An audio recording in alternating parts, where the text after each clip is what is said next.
everybody, and welcome to Space Force. I am Jason Tondro. And I'm Taya Mori. And we are back. Discovery was on about a month break while we finished up the back half of Star Trek Prodigy, which, Taya, you watched, I think. Yeah, I saw every episode. I actually really enjoyed it. It is it's a pleasant sequel to Star Trek Voyager that I didn't know I wanted or needed, but I kind of now, I very much appreciate. I never really got into Voyager. I watched like the first couple of episodes. It kind of bored me, and then I would every once in a while I would see it online, see an episode. But I have been delighted by all of the Voyager fans rejoicing in Janeway's comeback. And that's cool. That's been fun. I watched the first few episodes of Prodigy. One person that I read on Twitter described it as a bunch of Star Wars characters who would feel they would rather live in Star Trek, and so they go about trying to make that happen.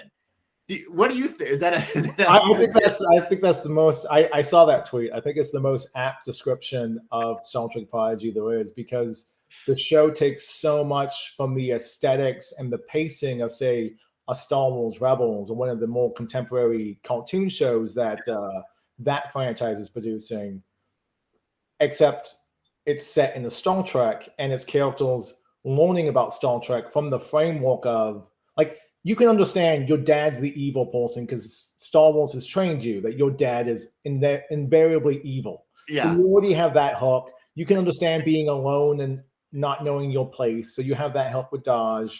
And then you start, getting introduced to, this is how a holodeck works. Yeah. This is how faster than light travel works.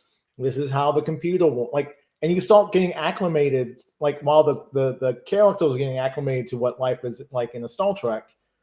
It all comes back down to teamwork, working together. Even when you're alone, you're still working as a unit to accomplish something. And that is something invariably that is entirely Star Trek, because Star Wars is really about the lone, Jedi or the lone freight captain. It's very much a bunch of loners who kind of work together, but they don't really. So what you're saying is that if we're going to make it through this, we're going to do it together. Which is what we're going to do in this episode, because just the two of us. Well, once again, for those who are longtime Space Force fans, Ade Smith, our third member, the triumvirate in this. I'm not sure who he would. Maybe he's Pompey, but the third member of our triumvirate has not been able to watch the show because Netflix, Paramount didn't have a channel in the UK for him to watch it on easily. I'm hoping that will still be able to change. That we'll be able to get him on soon enough so we can have Ade back when we do Picard season 2. Speaking of Picard, there is not a Star Trek show out there that doesn't benefit from the casino episode, and so that's what we got this time. And like the casino episode from Picard's first season, it becomes an opportunity for everybody to act out a little bit and get kind of crazy and do shit that they would never otherwise do. And whether it's Picard's funny accent or Owo turning into Oh Wow, the Brawler.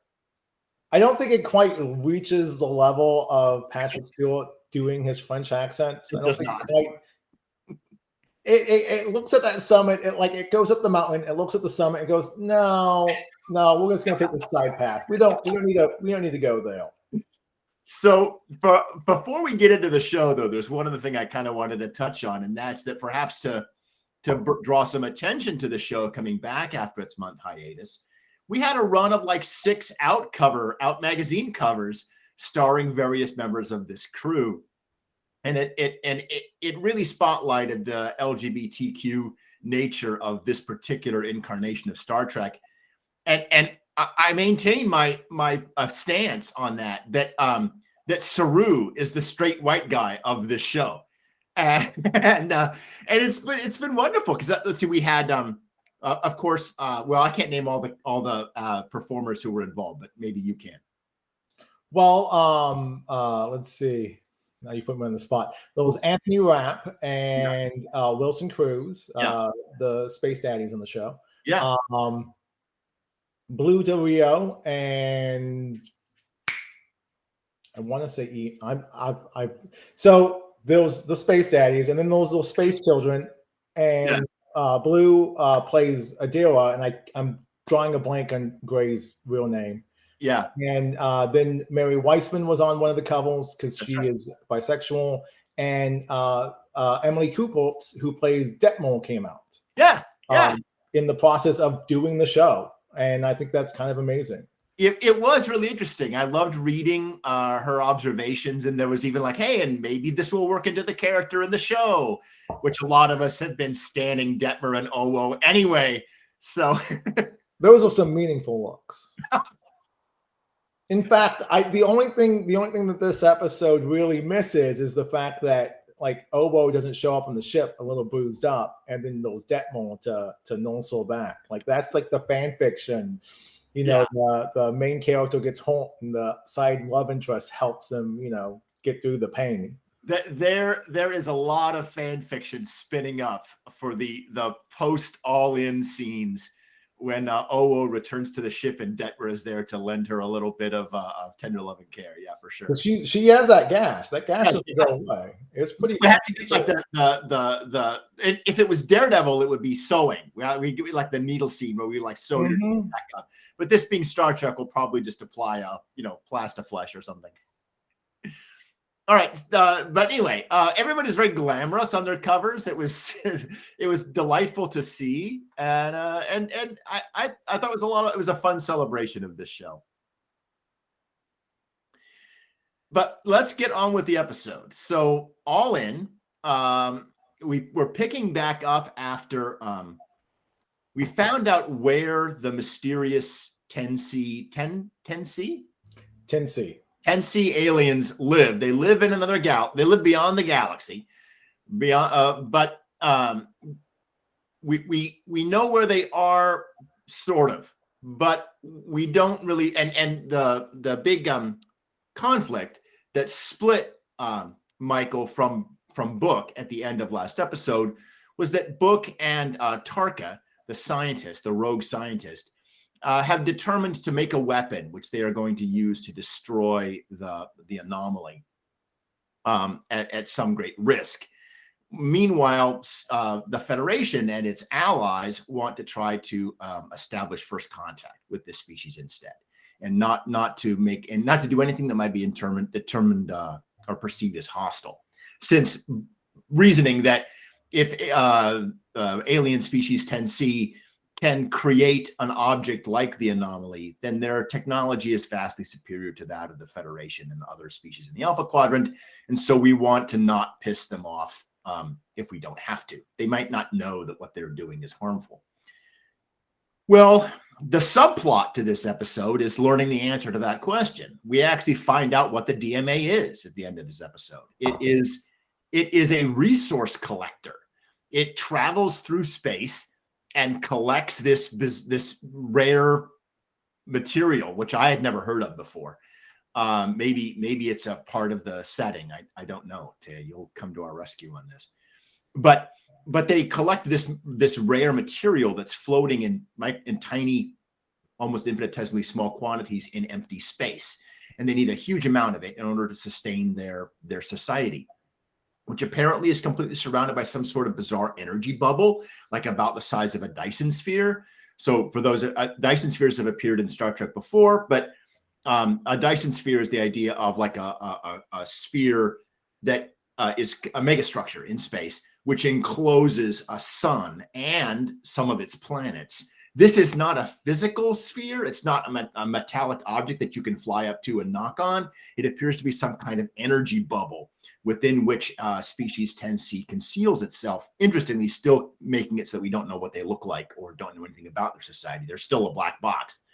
But we know where the black box is, and we know that this thing that they've created, the anomaly, is not a weapon. It's a mine.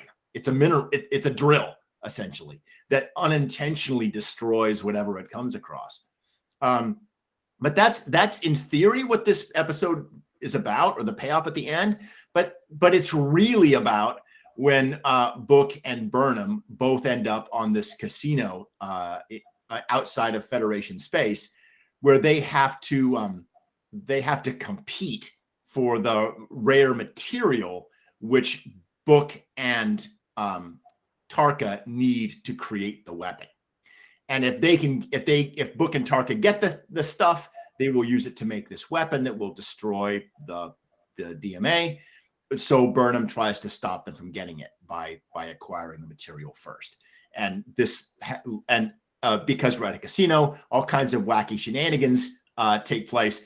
Most spectacularly, Owo gets in a street fight, a cage fight brawl with a anonymous dude, and they fight 3 rounds and they finally win tons of credits, but tons of gold plus platinum. But there's also some gambling, some card gaming with between Book and Burnham as well. Lots of opportunities for, hey, remember that thing that we did in the place that time, going on in this episode.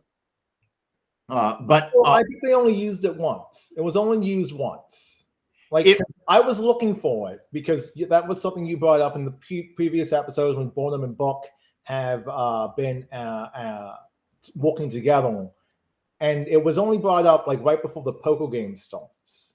Yeah, because that's how they figure out that they're going to team up against the other players, right? The camera very carefully shows us each of them doing things, touching their doing their code, their secret gambling code.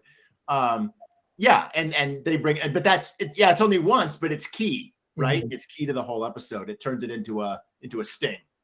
Yeah, I think it was much better used in this episode than say in the previous episodes, like of last season, where it was like every other time it was, oh, remember that thing on this place? And yeah, we got it was a shorthand, but I like the fact that because they are at odds, like she only goes to that well once. Yeah. Like, he doesn't go anywhere near that well. Yeah, that's true. Yeah. Book is so ultimately the card game comes down to basically one bet. I found this very interesting because Book and Burnham are on the opposite sides of this hand of cards. And Book feels like he has to do what he has to do, and Burnham feels like she has to do what she has to do. And she tries to get him to just fold and just let her have it. But what he does is he basically doesn't do any tactics or strategy at all. In other words, he doesn't ask for new cards. He doesn't try to bluff anybody. He doesn't even look at his cards. He just pushes all of his money in and kind of leaves his fate to chance. Like, okay, either I'm going to win or I'm going to lose. And this is kind of, in my opinion, it was Book's way of choosing not to choose.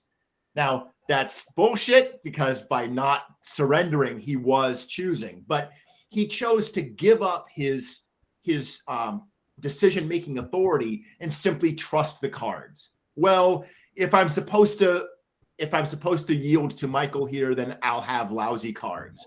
But if I'm supposed to keep this latinum and go build this weapon, then I will have good cards. And it's interesting to see Book surrendering his self-determination, the way that he has to Tarka and the way that he has in this. He's I don't like him as much when he's letting other people lead him around, you know? Anyway. I did not pick up on that because I'm not a poker player. Sure. I was actually kind of okay. So I kind of didn't like this episode. Okay. This felt like a Star Trek episode by way of a Buffy episode. Now tell me what you mean by that. Well, we're introduced to a very flamboyant alien that could easily be a transplant from a Joss Whedon Buffy Angel episode. Like the makeup wise, he looked like he would fit very easily.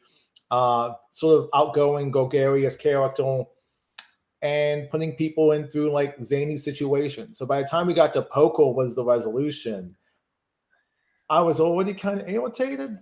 Yeah. And then it was like alien space poker. So I'm like, I vaguely have an idea of what's going on. I gotcha. But it kind of felt like you know how in Casino Royale, the Bond movie, Yeah. they spend a lot of time building up the tension and the stakes Yeah. of the poker game. This felt like we want to have that energy, but we're not going to make it exciting. It just felt like, oh, we're just going to have it. We're going to do it for laughs to get to the final confrontation, which is the bridge scene, which is what you're talking about. When they start talking about, if you win this Isolinium, all the bridges are burnt, and he's like, even our relationship, and it's all left unsaid. Like no one wants to commit because no one wants to end the relationship. Yeah, that's right. Yeah. And you just kind of have to sort of intuit the conversation from that point on. Yeah. It is interesting. Like is this the end of their relationship? Is it over now? I don't know where you go from this, honestly, like in terms of like a relationship. Like he's building a super weapon. You're right. However, Burnham would forgive him. Like she would say, I can very much easily hear Michael saying, like you were upset over the loss, very reasonably upset over the loss of your entire planet. You're under a lot of stress. Like you made you're doing some things that are wrong.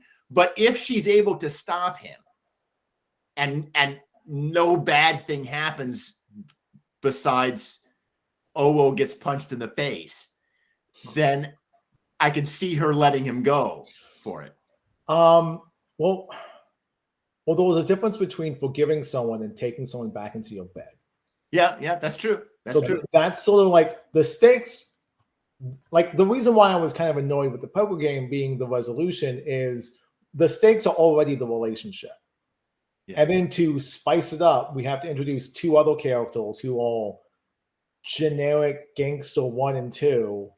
Like they don't even get names. They get credits, I think. I read somewhere that they were credited in the script with names. They get no personality. It's not even like again, I go back to Casino Royale. When you go into that movie, there was a lot of people, but they either had a really distinct visual to them, like the really heavy set black man in purple, or Felix Leiter was there. Like there was ways to introduce these side characters to make your game interesting without it just being like, oh, they want the same thing. They want to be, they want to take over the Emerald Chain, which is cool. But there was no conflict between those two side characters, even though they're sitting next to each other and their stated goals. We want the same job. It reminded me less of the Casino Royale, which is all about a poker game, and more like the opening scenes in Ocean's 11. Okay. Where Rusty and Danny end up like fleecing all of these celebrities of all of their money over a poker table. And they're both kind of in on it. They're both in on the con. And I only say that because the poker thing, although it is the climax of the episode, is actually kind of a come down from all the physical action in the previous reel. Yeah, there's a lot of things happening in this episode. Yeah. This is an episode that has a B plot of one scene, and everything else is devoted to plot A. So let's talk about that B plot, because you're talking about the Culber scene. Yeah. So whenever those are previously, whenever those are previously on Star Trek Discovery, yes, what they're doing is they're not just reminding the audience, they're telling the audience how to watch the episode. Yes. So yes, it's reminding you of the things that you saw last week or last month or 5 minutes before you saw the streaming this episode because you binge watched it. But it's also telling you like these are the plot points that really matter that we're going to be addressing through this episode. That's right. One of those plot points was Kovacs's conversation with Culber in terms of saying, hey, you need to start doing something else because you can't take this all on your shoulders. You're going to make a mistake. And that's so that when that specific conversation gets referenced in the scene, we've seen it in the previously on Star Trek Discovery. So we've already been caught up to it. We've been reminded about the importance of that scene, and the dialogue lifted from that scene is incorporated in the previously on. That's right. Yeah. But that's entirely like when they cut those things, they're cutting it with an eye towards what matters in this episode. For sure. I So totally agree. yeah. So it gives you the shorthand. And the scene is basically Colbul is cleaning up the room and he's snapping at a robot, a cleaning droid, which is just, I want one of those. Especially with 3 dogs, it would make life so much easier to have a droid. For sure. But then, my brain starts going like, okay, there's a droid. Is the droid connected to Zora? Is this an automated program? Is this a Star Wars situation where we have droid with right? Like, see, so the cleaning droid like just sent me down a rabbit hole of like ramifications that I do not think was considered when they were like, we need to show Colbul acting out of character, but we don't want him taking it out on another person. Let's put this sort of faceless, cute robot here. Yeah. There's this similar moment in Babylon 5. Do you remember the Talia Winters' famous last episode? Mm-hmm. And Ivanova is like storming around the kitchen, slamming doors. And Talia says something like, well, that's one kitchen door that'll never insult anyone again, right? And it's similar, but there's no robot, right? So here it's like, okay, let's insert the robot so that we can have kind of, and it's actually kind of played for laughs.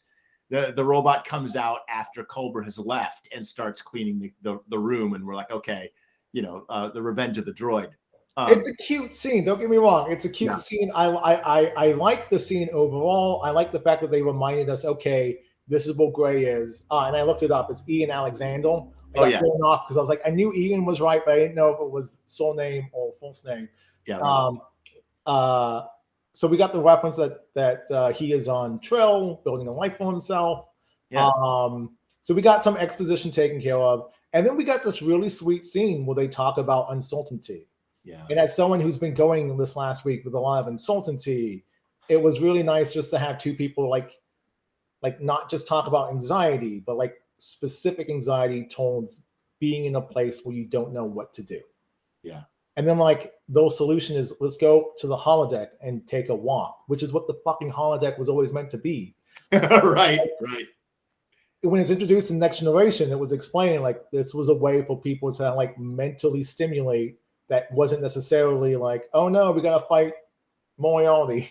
Yeah. Oh, we gotta get new costumes. Like the whole point of it was to be the release valve. Yeah. And so the fact, and I was really disappointed that we didn't get to see this beautiful, like whatever it was that he was talking about with these flowers, because I would have just loved to have seen the space dads walking around for like 30 seconds. Me too. Space flowers. Like that would have been nice. My favorite part of that exchange is when Culber's like, I am responsible for the mental well-being of every single person on this ship. And he goes, you realize that's completely unreasonable, don't you? and I just laughed because. And he sits down. Colbul sits down at that moment. Like that's when the body language changes because he says the unreasonable thing that's weighing on his mind. And we've all been there. We've all like taken on responsibilities that are not ours to take, really.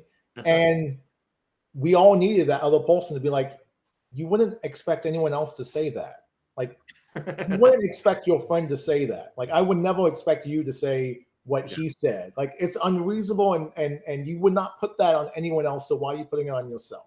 That's right. It's a lovely scene. I wish there was more of it in this episode. Yeah. It's the one time when I was like, Discovery, you actually laser focus on your plot. And I commend you for that. And that's what I've been wanting you to do this entire time. But I think you focused on the wrong plot. At least I cared about. I did like it also because it's really magnifying. It's really highlighting one of the metaphors of this episode, which is Culber as a kind of COVID doctor.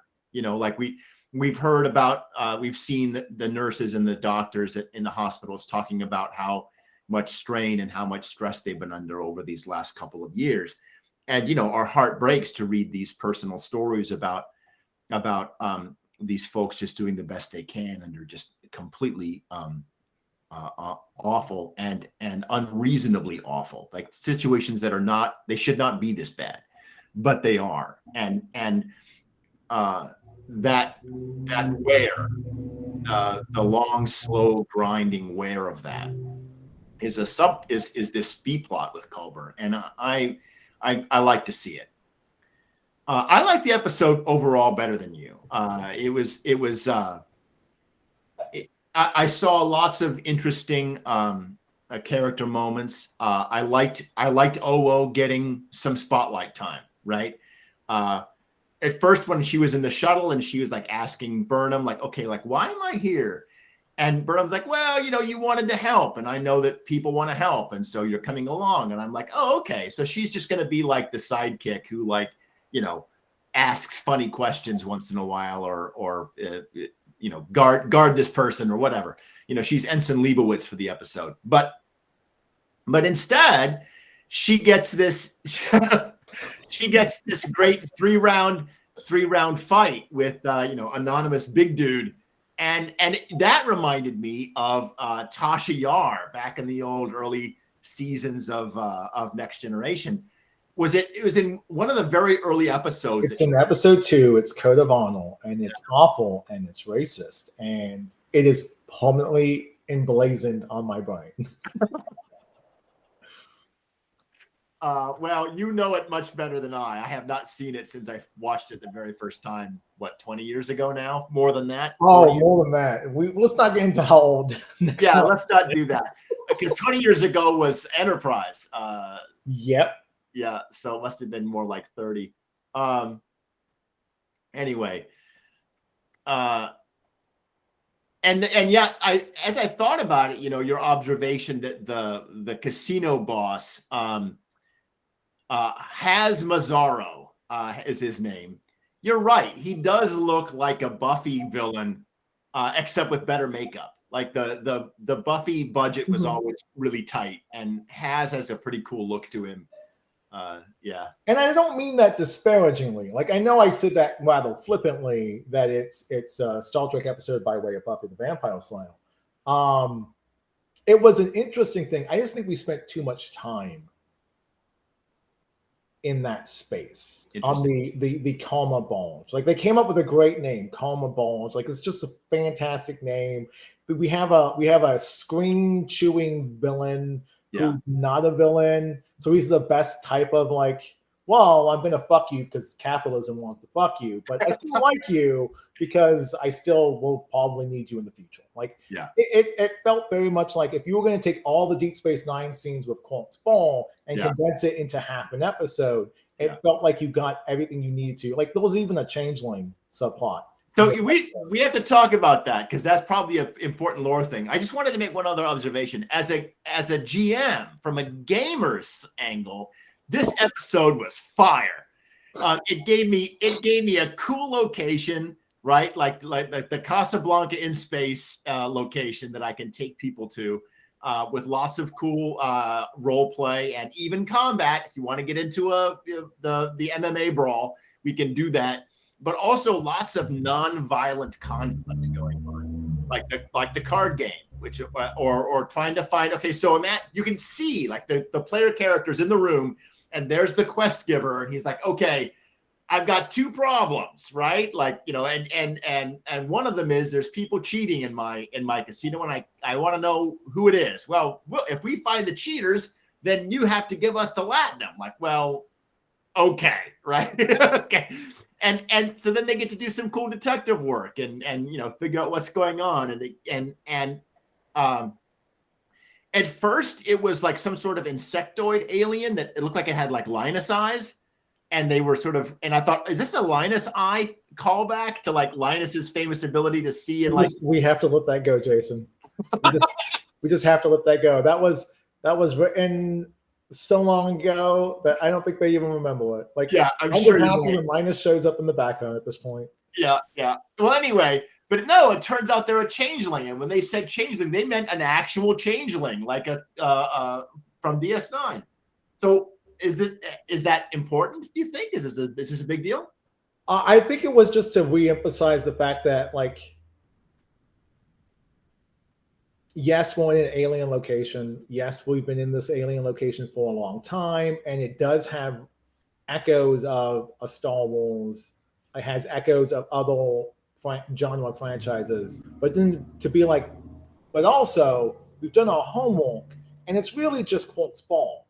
Like, It really just is. Like there's an alien who's in charge and he's likable and he's a scoundrel and he's a scallywag, but he still cares about the thing you care about because you care about Burnham and Book's love. Yeah. And Yeah. he's still like, I'm kind of pulling for that, for you two kids. Yeah. Even though I'm putting you two together.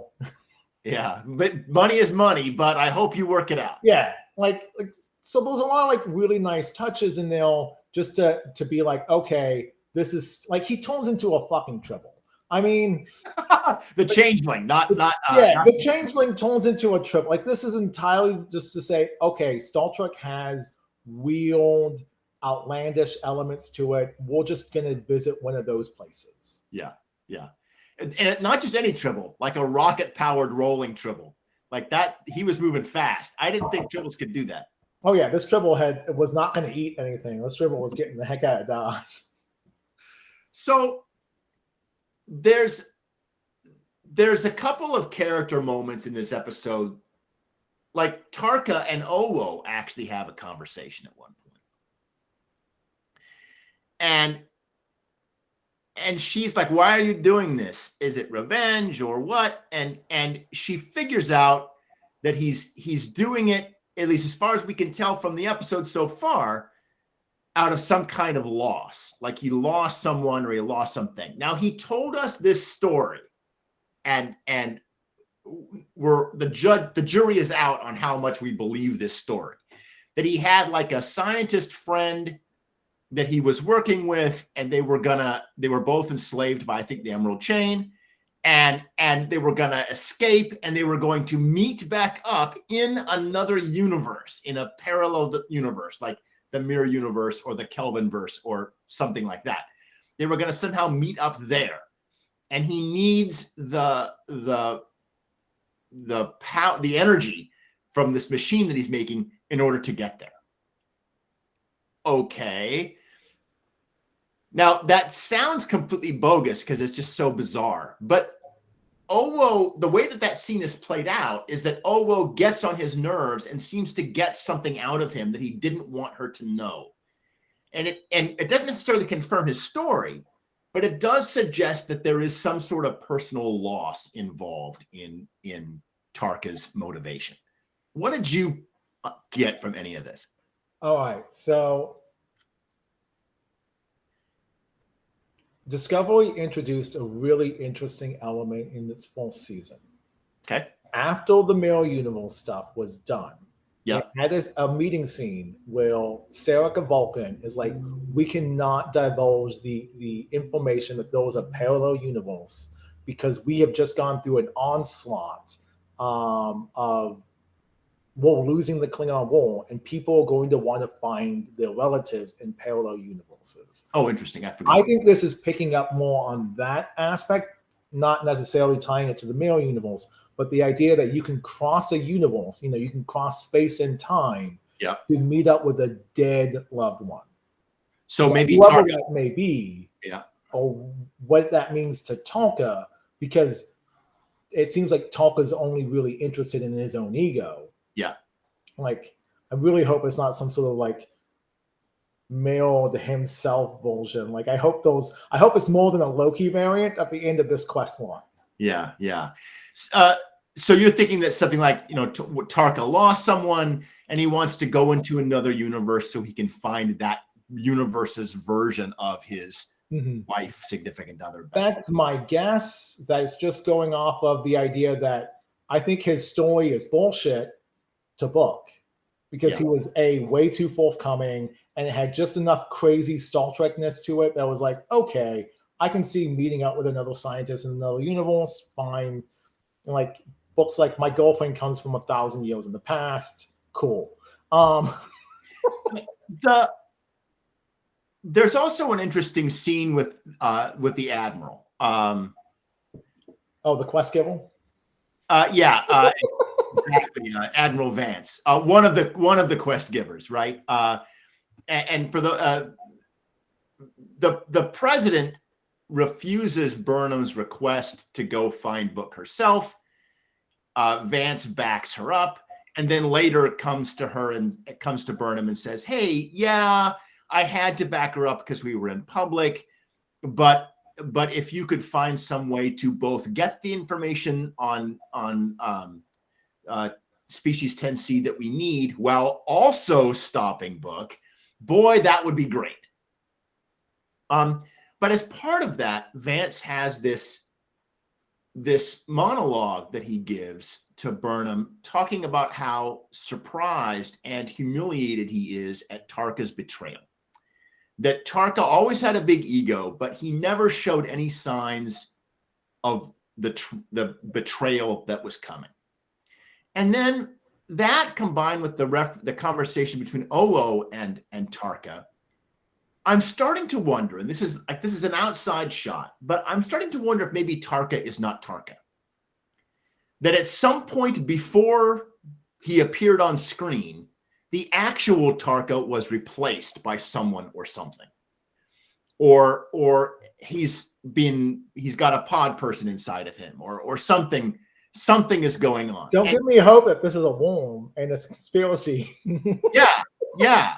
I mean, that's another thing that we probably need to let go. But that and solving all of our problems with time travel, which we still go back to once in a while. But I don't know. It just seemed like everybody's talking about how, yes, okay, he's very egomaniacal, but it seems so unlike him to do this.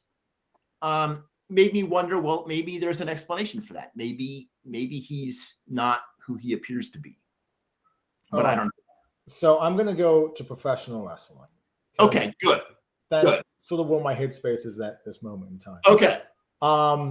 There was a subplot when All Elite Wrestling launched, and the reason why my brain's going here is because that whole company is founded on a pay-per-view called All In, and this story is titled All In, and it's everyone going in. So my brain's already there, and then there was that fighting cage match thing. So my brain's being reinforced. There was a plot point in there where Cody Rhodes, the premier white meat babyface, befriended like a total egomaniacal asshole in MJF. And the whole plot point was, yes, I know he's an asshole, but he's my asshole. Like, he's not going to stab me in the back. So, of course, MJF, at the earliest opportunity, stabs in the back. Right. So I kind of think it was something like that. Well, we have to remember these two men met 10 years ago. Vance is removed from his family. He's living in a secluded space station. Like, we're told that this Karma Bulge is on the outskirts of the Federation territory. Sure. In truth, the planet that they're located on used to be Federation space, because it's the same planet that all Discovery got swapped with the Male Universe Discovery. So it's a planet that keeps coming up. So it used to be in Federation space.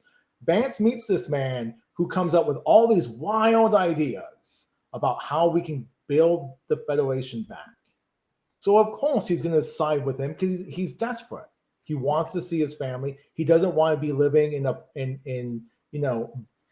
he's having to compromise the ideals of the Federation so that the Emerald Chain can exist, so that they're not at war with each other, because it's a war he can't win. Right. So I kind of think he was just played. Yeah.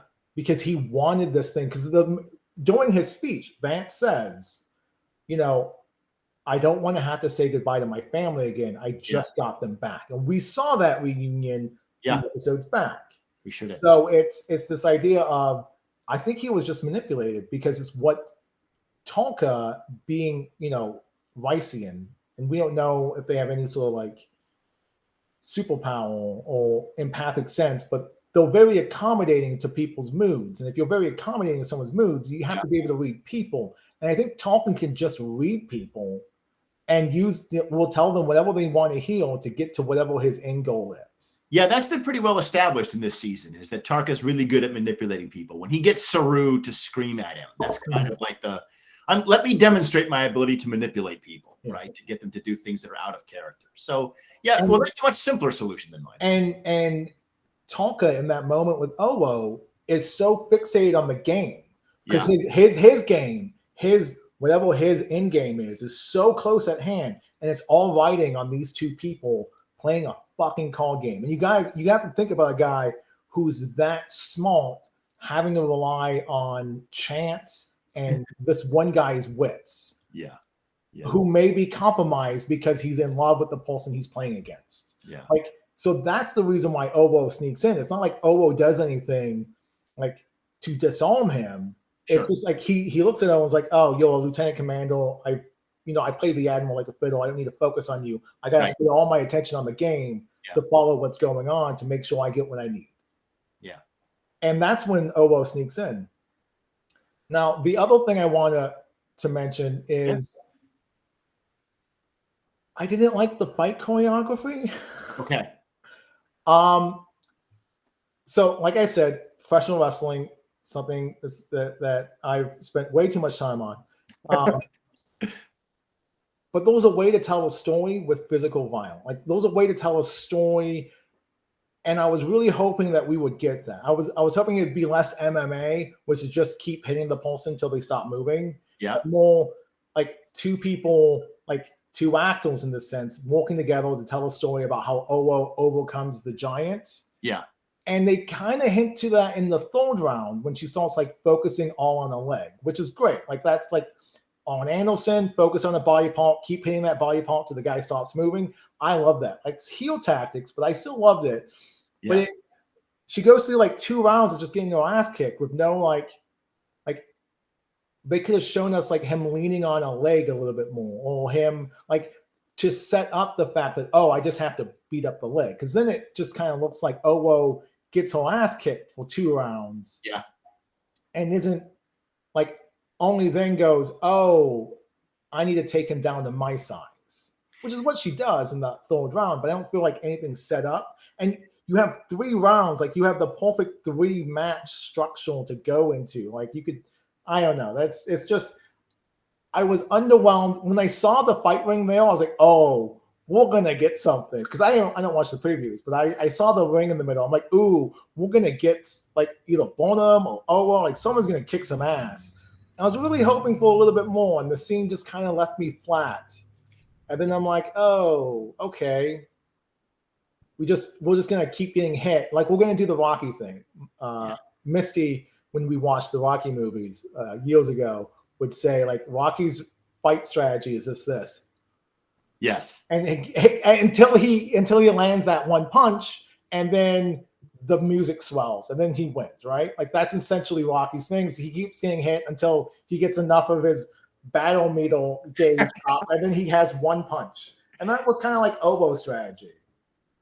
And well, I'm a little disappointed by that. Yeah, Rocky's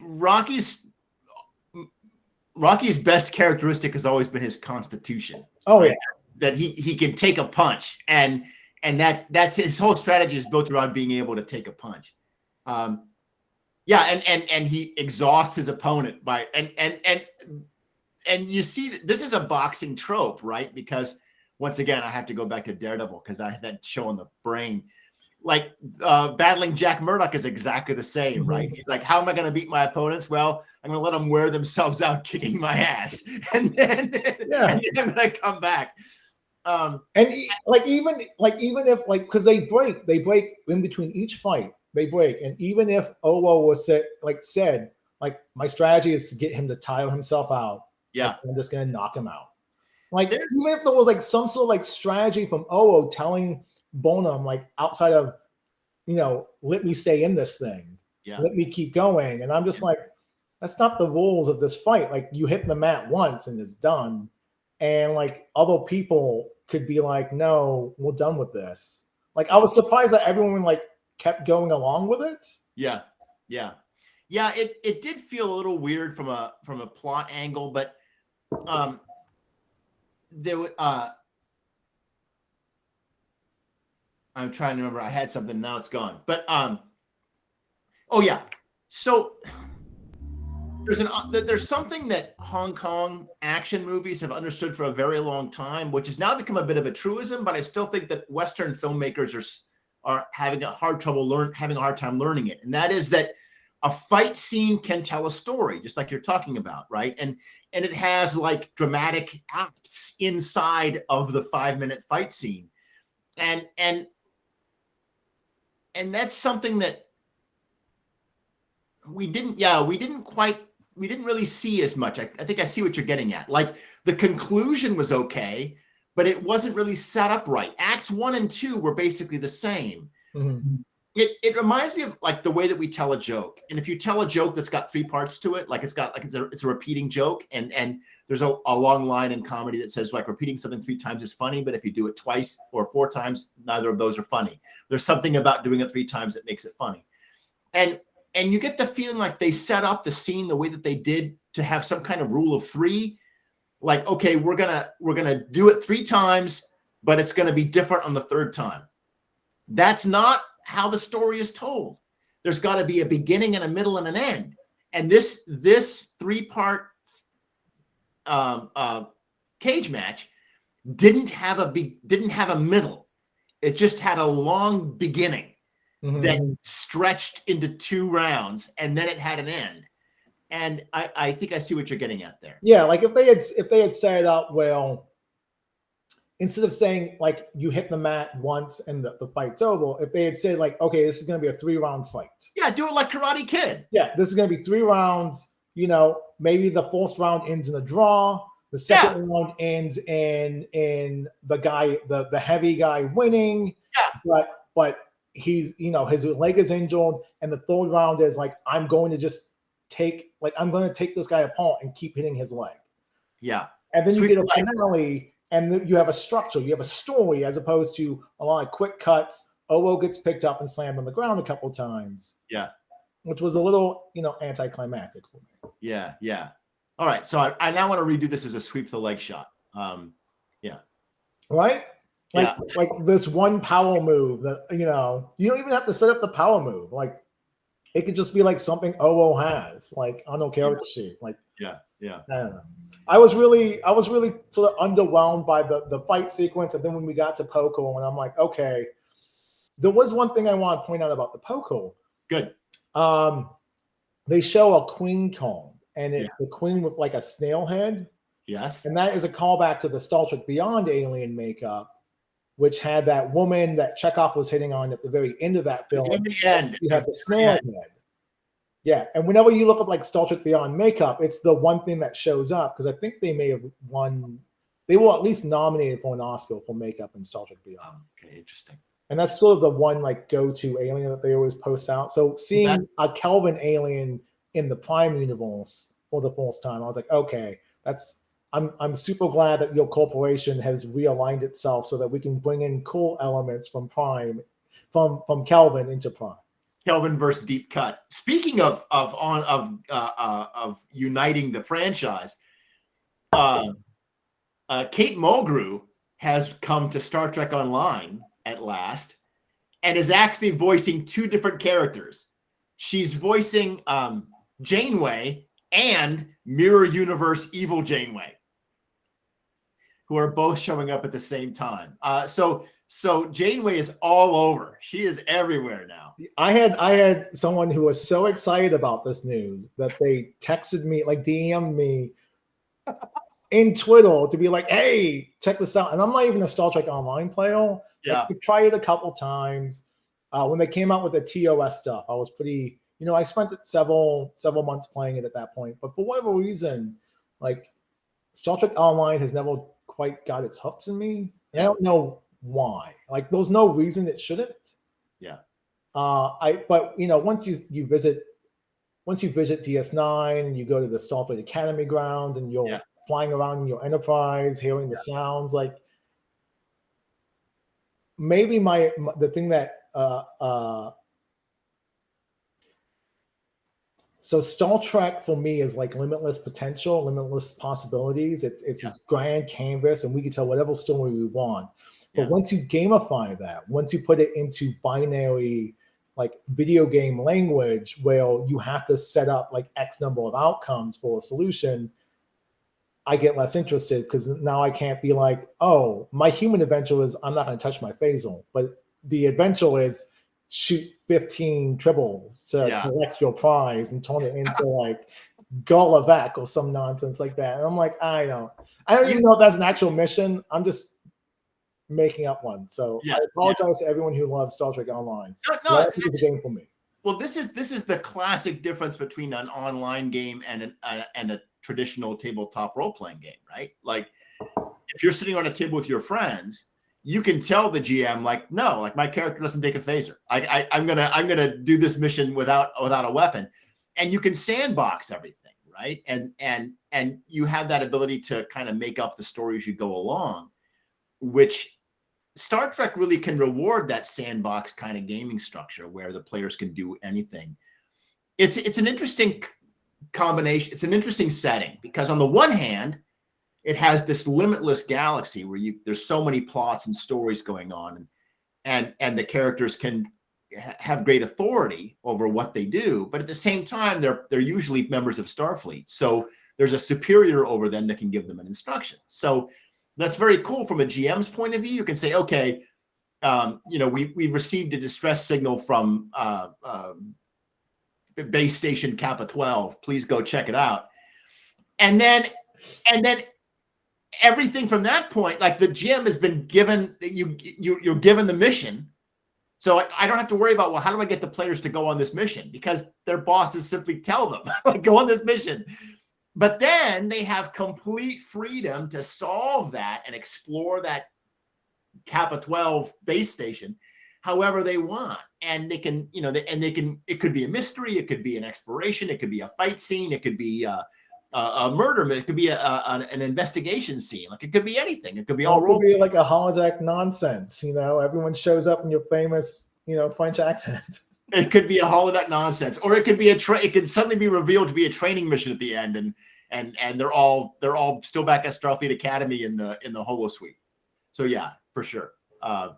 And to your point, like, there was a game mechanic in Star Trek Adventures where if you don't bring a phaser with you, you reduce the threat die.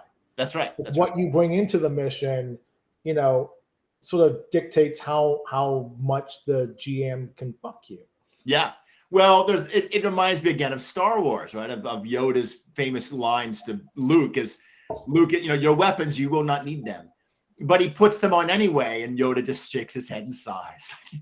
I told you, like, what's in there? Only what you take with you, right? If you take your lightsaber, you're going to need your lightsaber. You're going to use it. You don't need it, but you're going to think you need it, and so you will use it. And as a child watching those movies the first time, my brain couldn't comprehend what was going on.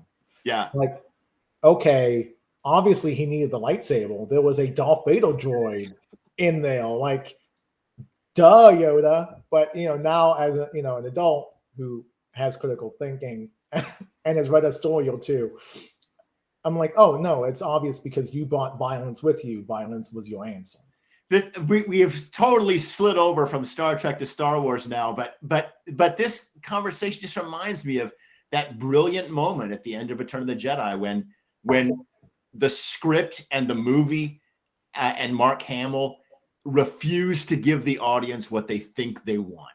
Like, I want to see him turn on his lightsaber and fight the Emperor. Like, well, we're not going to give you that. Nope, he's going to throw his lightsaber away and say, "That's what makes me a Jedi." And I'm like, that's so gutsy. And of course, now we've all got Boba Fett, where it's all just being completely rewound, and now he's just like, badass Super Luke, and like, whatever. Yeah, franchise maintenance. But to bring it back to Star Trek, this is called Space Force. It's not called. You're right. So I think Star Wars being set in space makes it within our purview. Okay, very good. To bring it back to Star Trek, yeah. And this episode in particular, I don't think anything like this was an odd episode to begin. I don't think that this episode didn't feel like a premiere. So it doesn't feel like they had planned to go on hiatus in the middle of the season and premiere with this episode. There was nothing of weight or gravitas. Now, the ending of the last episode with Book stealing the MacGuffin and jumping out of a spawn drive, like that felt like a cliffhanger. And I think this episode, I kept waiting for it to start, which is a weird thing to say. Yeah, I know what you mean. Yeah. Like, we had the discussion with Admiral Vance, and I thought it was really interesting to have a scene with Vance at that moment in time, because season 1 Bono would have just done this.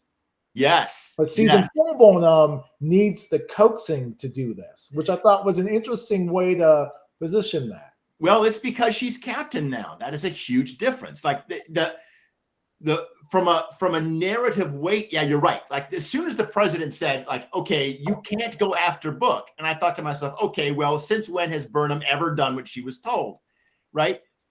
But that was first officer or POW or Burnham, who was a mutineer, and now she's captain. And the dynamic of the show, I like so much better now that she's captain, because she can't just break the rules whenever she wants to, and she's not the underdog anymore. Everybody else is the underdog, and Oo is the underdog.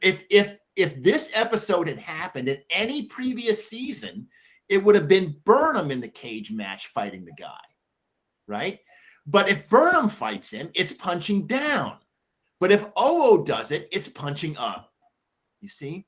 It's a really small reading of that episode, of this episode in particular, in terms of like power dynamics, because I was so like, there was one other thing I want to bring up. Okay. Tonka mentions the Book when they're on the ship and they're flying around, and Yes. they're like, okay, if you save everyone's life, they're gonna pardon you. Like, that's just how this works. And he's like, that's not how the Federation works. And I'm like, bullshit, that's not. Like, Captain Cool, like your captain's sort of like spiritual mentor, Captain Cool. Like, that's how he operated. Like, as long as I fixed everything at the end of the day, it's cool what I have to break. How many crazy Starfleet captains or admirals have there been who would have been completely exonerated if they had simply turned themselves in and asked to be forgiven? Yeah. And that's part of where I think Burnham is going to come from. She's going to forgive Book. I think she can forgive him because that's what Starfleet does. But we'll see. We don't know how it's going to play out. And also, that lesson of forgiveness has been set up earlier in the season with the Quat Malat killing that Starfleet officer. Yep. Like, so they've already positioned and they've already brought up this idea of just because someone wrongs you doesn't mean they need to be punished. Yeah. I guess it's going to matter in terms of scale and degree. One last point before we wrap this whole episode up. Sure. I think we can rule out the Kelvins as the 10C. I think you're right. Now, if we can dive into that a little bit. So my understanding is okay, so they're beyond the galactic barrier. They never mention the word Andromeda, I don't think. No. Okay, they don't say they're in the Andromeda galaxy. They just say they're beyond the galactic barrier. And apparently there's another species that we do know about who lives close enough to them that their astronomical data tells us about 10C. Is that species from canon? Oh, that species is a new thing. Okay. So it's more in Brave New territory. Okay. So when Zora says like, oh, like, yes, there's like the sphere data tells me that there's this other species that lives nearby, we can get the data we need from them. They're just inventing that. That's just a line of technobabble to explain what we need. Yeah, we may meet them next episode. You know, if we're not doing the we have to stop Book at all cost episode, you know, we're probably going to meet this new race. What I think is more interesting is it sounds like it's so we have these galaxies, right? And this is, you know, real thing. And then those like in little stars in between, like they kind of get pushed off from the galaxy. They just kind of thrown away and they just exist. And I think that's what they're setting up here. Yeah. But it's a little unclear that that's what they're going for, I think, in the dialogue. Yeah, that's my understanding too. These stars are outside of the galactic barrier, but not in another galaxy. Mm-hmm. Yeah, I think. Yeah, so yeah, I don't think it's the Kelvins. And also, I mean, it's a big plot issue to be revealed here that the DMA is not malicious. It is at worst, it is negligent. Like you would think, creating this giant thing, that the people that make it would pay attention to the damage it can cause. but they're not. Okay, so they bring up the idea. So let's counterpoint. Okay, good. They bring up the idea that this is specifically for energy. Yes. So essentially, what is happening in the Star Trek universe is the colonizers are being colonized. Their resources, their land their planets are being destroyed so that another race that's outside of outside of our galaxy can get the oil resource, the Victronium, to continue fueling their magic space window thing.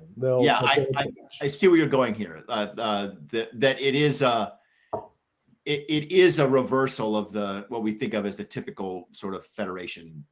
And this is like, I think New Trek is really concerned about the colonizing influences of Star Trek. Like it comes from Final Frontier. It comes from all this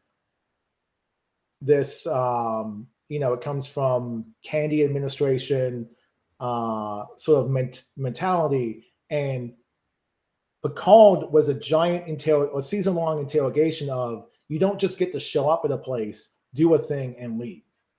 Those people still live there.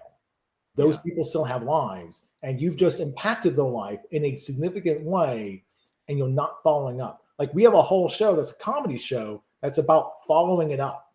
So the second. Yeah. So I really think New Trek is interested in not just giving lip service like, oh, here was a whole bunch of woke people here on the Discovery. No, we're gonna like interrogate and reinterpret this idea of what the final frontier, what going to strange new worlds means. Okay. And I think Discovery is now flipping the script by having the Federation, or what remains of the Federation, be in a position of, we are being taken advantage of. When have we done this same thing? Well, and it's eventually we're going to have some kind of first contact with species 10C. We're going to see. I still keep thinking though that they might turn out to be somebody we've seen before, but probably not. I hope not. I don't want. Okay, so this is a thing I have. I keep saying one last thing. This is a thing I have with like giant franchises. Like DC Comics does this. Like DC Comics will do like a giant crossover, and everyone gets to show up and everyone gets to play. But at the end, when you close the last issue, the universe is small. It's cleaner. It's a little less wondrous than it was going into it. And with the exception of like New 52. Like New 52 was like those 52 universes here. Yeah. And they're all crazy. Yeah. And that was designed to buck the system that Crisis on Infinite Earths set up. So when we are in these media landscapes, and Star Wars is kind of the epitome of what this is they just wind up getting smaller and smaller and smaller. And the sense of wonder gets a little bit more diminished as we keep playing the nostalgic hits. Until we're just on Tatooine every episode. Yeah. And there was nothing wrong with being on Tatooine every episode. If you have something to say about Tatooine, that's the thing that you have to do, is you have to like actually have a story to be like, all right, what are we going to talk about? So what I was thinking is that we're going to eventually have to have this conversation with 10C, and how is that first contact going to play out? And I have to think that from a dramatic narrative standpoint, it can't go smoothly. In other words, we can't simply resolve the situation as simply as, oh, hi, species 10C. We're the Federation. We live on the other side of the galactic barrier. Your big, gigantic gizmo is fucking destroying our planets. Will you please stop? And they're like, oh, I'm sorry. Okay, yes. That can't happen, right? Like there has to be a conflict there. But it probably will not be resolved in a traditional violent sense, because species 10C is vastly more advanced and powerful than the Federation, especially in its current state. So it feels like something that's going to have to get resolved through personalities, or maybe some kind of pull a techno babble solution. Let's put a bomb in the middle of the Klingon moon resolution. Take my goat. Okay.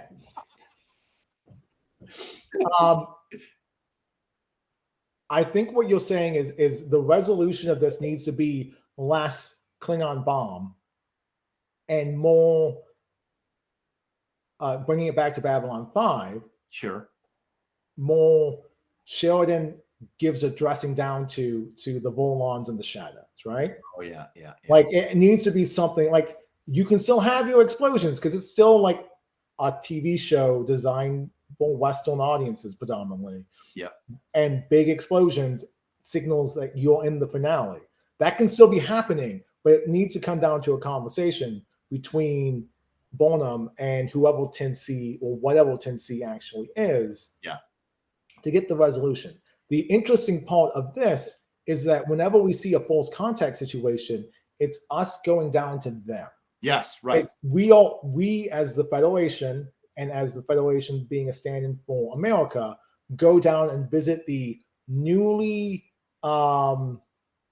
they've met all threshold for we can talk to you. Yes. We won't destroy your planet because those aliens. They've met that threshold and we're like, okay, let's have a conversation. Yeah. It's never been, oh no, we've been ruined. And the closest it got to that was Star Trek Insurrection, which is they introduced those Eugene Chefal folks. Yeah. And they make him a protectorate like within a year of meeting the Federation. Yep. And Picard makes the line of, because we're being so badly beaten by the Borg and the Dominion, we've expedited the process. That's as close as we've ever gotten. We've now lost planets to this thing. Right. And this thing can have the potential of doing a lot worse if this is just their mining operation. I think it's going to have to be, I don't think that a dramatic conversation will be enough to put a suitable bow on all of the tension of this season. I think it's going to have to be some kind of big special effects extravaganza. Like we're gonna fly book ship loaded with explosives into the middle of the DMA and blow it up, or something ridiculous like that. Or and this is me going on a limb because they said this season is inspired by COVID. Yep. Maybe it's an anticlimax. Yep. Maybe it is like once Burnham does talk and get through to the people and be like, hey, this is what's happening on all end. Maybe we can find other ways to get your your gizmo. Maybe those are some other unobtainium, those some other solution that we can come up to. And they're like, okay. Tark has got to be involved here, right? Like oh yeah, he's too big. And he's too good of an actor. Like, I don't like the guy, but it's the same like going back to wrestling, like when a heel's really good, like I want to fight the guy, but I also love the fact that he's on my screen because I want to fight the guy and he's doing the thing. Yeah. And Tolkien kind of has that, except he's got the moral superior, like not moral, he's got the intellectual superiority. Yeah, right. Like he doesn't have like Khan's charisma. Like he's not necessarily like a Khan and he's not slimy like the Khan, but he's got this weird like hibernation of those two sort of great Trek villains. He's a good antagonist. I like him as a antagonist. He's the sudden but inevitable betrayal is coming, right? And I hope they don't blow him up at the end of the season, like because that feels like a waste. Like, oh yeah, we just created a cool guy. Yeah, we just blew him up. Hopefully, keep him around. All right. Well, listen, we have taken a pretty good turn on this episode. Next week will be our next. We will be back, but Discovery is not in the habit of giving us any trailers or anything these days. So we don't really know anything about the next episode. We don't even know its name. But we will be back and see you then, maybe with a guest. Maybe if we're lucky, we can get a guest. And we'll see you then on Space Force.